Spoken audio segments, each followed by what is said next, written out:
इस वक्त शिबली फराज पाकिस्तान तहरीक इंसाफ के रहनुमा उन्होंने हमें ज्वाइन किया है। शिबली फराज साहब बहुत शुक्रिया बोलिए उसको वक्त देने के लिए। बताइएगा आज एक अहम फैसला आया है और खासकर पाकिस्तान तहरीक के लिए उनके हक में ये फैसला आया है, किस तरह से इस फैसले को देखते हैं और पंजाब में क्या होने जा रहा है, इस हवाले से भी बताइएगा। देखिए, सबसे पहली बात तो ये है कि जिस तरीके से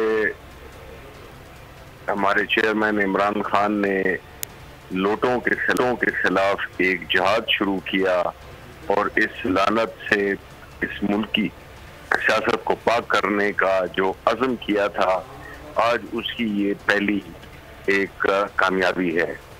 इस तरह के लोगों की कोई जगह नहीं होनी चाहिए हमारी सियासत में, जो वक्त की मसलहत के तहत अपनी वफादारियां तब्दील कर देते हैं। ये हमारी इसी वजह से हमारी सियासत में वो ठहराव और वो पुख्तगी नहीं आई, क्योंकि यही 15-20 लोग इधर से उधर छलांग मार के और एक सियासी निज़ाम को, एक जमहूरी निज़ाम को वो सबोटाज करते हैं। तो ये एक बहुत ही एक इबरतनाक उनके लिए और कौम देख रही है जिस तरह के लोटों का जो हशर हुआ है, चाहे वो प्रोविंशियल असेंबलीज में हो या वो फेडरल पे हो।